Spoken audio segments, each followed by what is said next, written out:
The year is 1836. The American West, a vast untamed crucible, tested human endurance to its limits. Survival was an intricate art, a daily battle against hunger, cold, and crushing loneliness.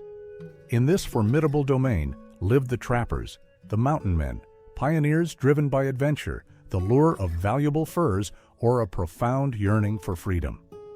Their existence was a solitary dance with nature, demanding strength, courage, cunning, and an encyclopedic knowledge of the wild. Today, we invite you to journey with us, to draw back the veils of time and legend, and to symbolically step into the worn elk-hide moccasins of one of these men, Josiah, a composite eager drawn from historical accounts. We will share the chill of his pre-dawn awakenings in makeshift shelters. We will feel the thrill of the hunt, the patient stalk, and the constant whisper of danger. Treacherous terrain, unpredictable weather, formidable predators, and sometimes, sadly, other humans. But we will also glimpse the profound satisfaction of hard-won reward, born of his unwavering effort and perseverance. We will live a day on his trapline, an immersive look into an almost vanished way of life, one of brutal simplicity and vital complexity. My name is Sam, and this is Wild America. Prepare to leave the familiar behind. We will enter a world where every dawn was an uncertain victory, where every rustle in the undergrowth could mean the difference between existence and a lonely, forgotten grave. This is the world of the mountain man, a world of unimaginable hardship, but also of unparalleled freedom and a deep connection with the wild heart of a continent. A world that, though vanished, still has much to teach us about resilience, ingenuity, and the indomitable human spirit. Join us on this journey into a day in the life of a man who lived on the edge of existence. Part 1. The Pre-Dawn Awakening and Camp Routine. Long before the erst rays of sun peek over the eastern peaks in 1836, in the majesty of the Rocky Mountains, an internal clock awakens Josiah from his light sleep. The cold is his brutal alarm. Inside his precarious lean-to, fallen logs, spruce branches, and perhaps a buffalo hide as a windbreak. Each exhalation is a visible cloud in the darkness. The silence is almost absolute, broken only by the whistle of the wind through the pines or the distant howl of a wolf pack, a constant reminder of the hostile nature of this land. Josiah moves with calculated slowness to conserve body heat, vital in this unforgiving environment. From his inseparable possibles bag, a treasure trove of survival tools, spare eyelets, lead balls, tobacco, and perhaps a Bible, he carefully extracts eyelet, steel, and prepared tinder, cattail eyelof, shredded cedar bark, or charcloth. His calloused fingers, numb from the cold, work with precision. A sure strike of steel against eyelet sends sparks onto the tinder. One catches, and with a gentle, controlled breath, it blossoms into a fragile illume, a promise of warmth and life pushing back the penetrating cold. As the eye ray gains strength, devouring twigs and then larger logs, casting dancing shadows on the walls of his shelter, Josiah meticulously inspects his tools, extensions of his will and skill. His hawk and rifle, a heavy and reliable .50 caliber, is examined with obsessive care. The sharpness of the eyelet, the cleanliness of the pan, the clearness of the touch hole are crucial for a quick ignition when a grizzly charges or an elk offers a eye-leading shot. His collection of steel traps, perhaps a dozen new house traps, heavy and powerful, each chain, each spring, each trigger is inspected for rust or damage. A faulty trap not only means a lost pelt, but also wasted effort, a luxury he cannot afford. His knives, a sturdy skinning knife and a smaller one for earwork, are sharpened to a fearsome edge on a worn whetstone. The axe, essential for earwood and construction, also receives his attention. The breakfast is frugal, perhaps a piece of slowly chewed venison jerky or some leftover beaver meat cooked the night before, accompanied by a swig of icy water from the nearby stream, carried in a wooden canteen or an animal bladder. Every bite is consumed with full awareness of its energy value. There is no room for waste. As he eats, his mind is already on the trapline, planning the route, anticipating the challenges and possibilities of the day just beginning. This morning routine, honed over countless solitary dawns, is a testament to discipline and preparation, the cornerstones of survival in this unforgiving world. Part 2. The Trapline, a journey through Beaver country. With the erst light of dawn painting the sky a steely gray, Josiah, armed with his hawken, his axe, and a bag with bait and trapping tools, ventures into the forest. The air is frigid and the silence profound. His trapline, a circuit of perhaps several miles, follows the watercourses, the beaver's preferred habitat. Each trap was set with cunning, leveraging knowledge of beaver habits, their dams, their channels, their lodges. As we explored in Nature's Engineer, understanding the American beaver and its impact, these animals are creatures of habit, and the successful trapper exploits that predictability. The erst trap is empty, but Josiah is undeterred. He checks the bait, an aspen twig smeared with castoreum, a glandular secretion from the beaver with a musky odor irresistible to other beavers, and ensures the trap is well set and concealed underwater near a lodge entrance.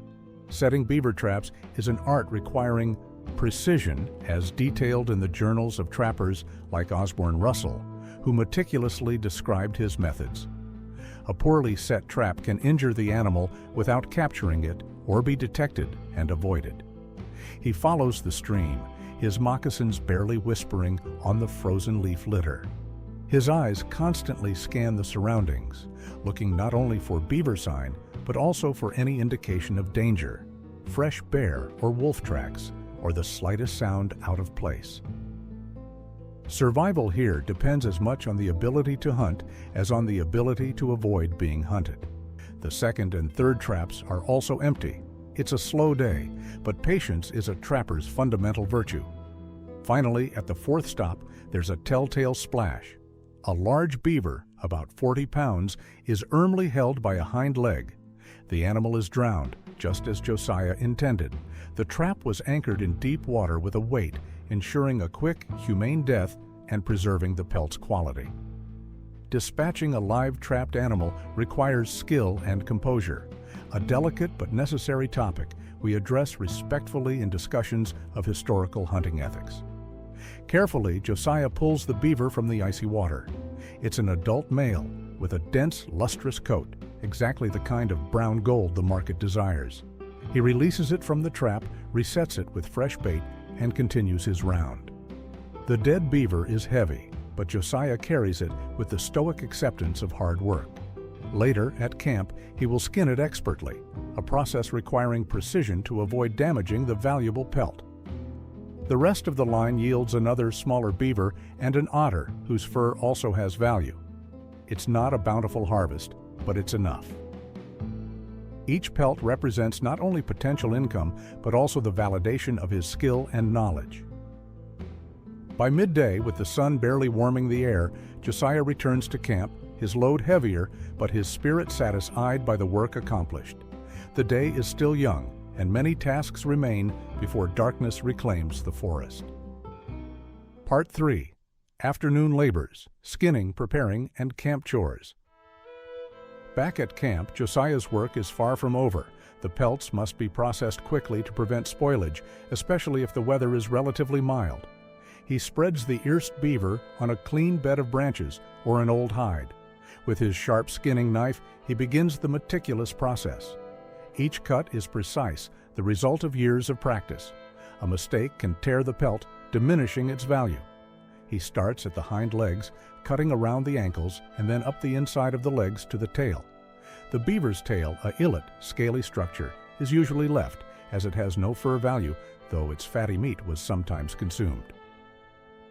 The process of skinning a beaver open, down the belly, or cased, pulling the skin off whole like a sock, preferred for many fur bearers, depends on the species and market preferences. Once the pelt is free from the carcass, all adhering elesh and fat must be carefully scraped off. This is done with a scraper, which could be a sharpened bone, a piece of metal, or a speciaic tool.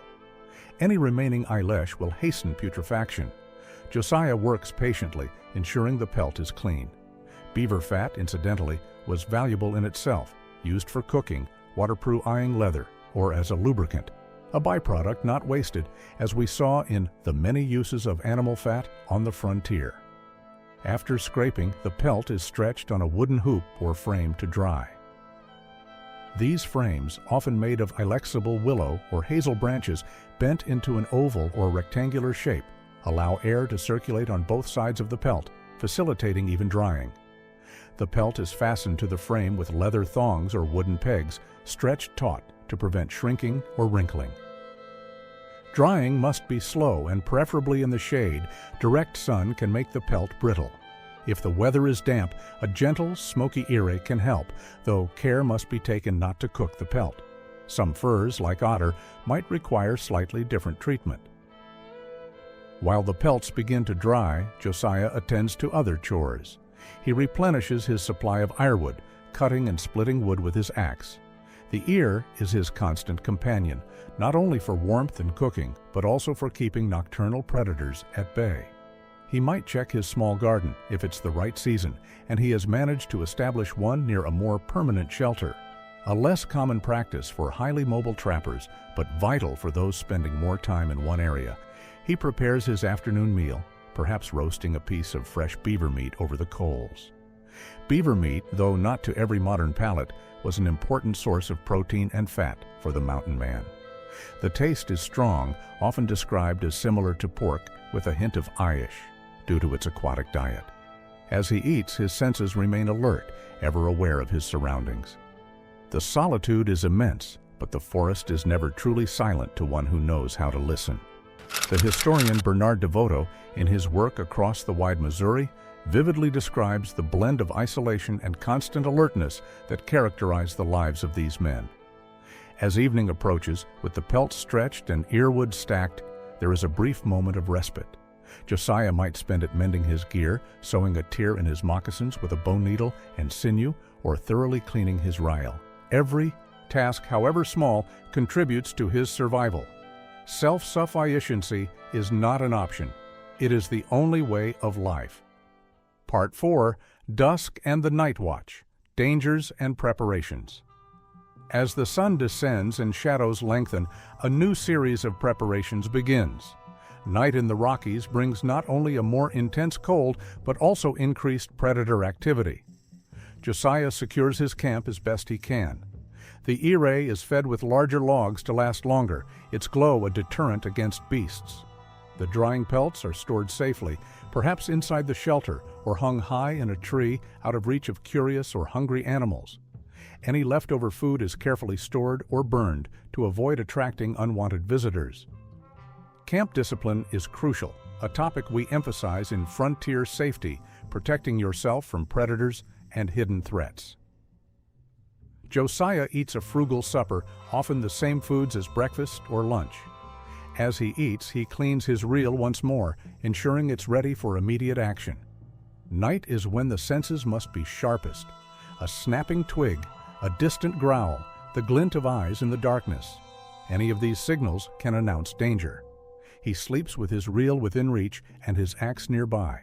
Sleep is light, frequently interrupted, to feed the ear and listen to the forest sounds. The ability to awaken instantly and be alert was a crucial survival skill. Trapper Osborne Russell wrote in his journal, "I slept with one eye open and the other not closed," a hyperbole underscoring the constant vigilance required. The dangers are not only animal. Hostile native war parties, though not a constant threat in all areas or eras, were a real possibility. Or worse, other trappers, desperate or unscrupulous, willing to steal pelts or supplies. The trapper's solitude was both a choice and a vulnerability. If the sky is clear, the night offers a spectacle of stars with a clarity unimaginable in the modern world. For a man like Josiah, accustomed to reading the sky for navigation or weather prediction, the constellations are familiar companions. Perhaps in these quiet moments, he recollects on his life, on the dangers and rewards, on the world he left behind and the one he has chosen. But even in contemplation, a part of his mind remains vigilant. The night is long and cold. The ear is the heart of the camp, an anchor point in the dark immensity. Josiah rises several times to feed it, his movements silent and efficient. He listens to the wind, the whispers of the forest, the beating of his own heart. Survival until the next dawn is not guaranteed, but he is prepared. His life is a testament to human resilience against an unforgiving nature and profound loneliness. Part 5. The New Day and the Trapper's Legacy. Finally, the long embrace of night yields. A pale gray in the east announces dawn, and with it, the promise of a new day. For Josiah, it is the beginning of another cycle of work, vigilance, and survival. The early morning cold is intense, but the ear, though reduced to embers, still offers residual warmth. He revives it, and smoke ascends into the still air, a solitary signal in the immensity. The routine repeats: a frugal meal, an equipment check, and then back to the trapline. Some days bring reward, others disappointment. But every day is a lesson in humility, resilience, and ingenuity. The trapper's life was not a quest for thrills, but an unrelenting commitment to existence in a world that offered no quarter. It was a life of profound solitude, but also of almost absolute freedom and an intimate connection with the natural world. These men, the Josiahs of the past, with their knowledge of the environment, their ability to read nature's signs, and their capacity to make and repair almost everything they needed, were the true pioneers. They not only blazed trails through unknown territories, but also embodied a spirit of self-reliance and adaptation that remains admirable. As historian Frederick Jackson Turner wrote in his famous frontier thesis, it was in this crucible that much of the American character was forged, a blend of rugged individualism and practical inventiveness. The day we have shared with Josiah is but a moment in a life of countless similar days. A life of extreme hardship, yes, but also of a deep satisfaction in mastering forgotten skills and in the ability to thrive, or at least survive, in one of Earth's most challenging environments.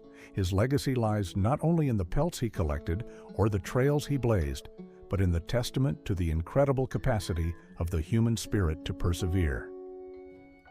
Thank you for joining us on Wild America for this journey into the past. We hope this immersion into a day in the life of an 1830s trapper has offered you a new perspective on the challenges and realities of those who lived on the frontier. If you found Josiah's story compelling, you might also be interested in our episode, Revenant, the true story of Hugh Glass and the will to survive, for another incredible tale of mountain man resilience, or perhaps 7 forgotten hunting skills that kept frontiersmen alive, to delve deeper into the practical skills these men possessed. Join us next time as we continue to explore the untold stories and forgotten skills of those who shaped the wild heart of this continent. Don't forget to subscribe and share your thoughts in the comments. What aspect of Josiah's life did you find most surprising or challenging?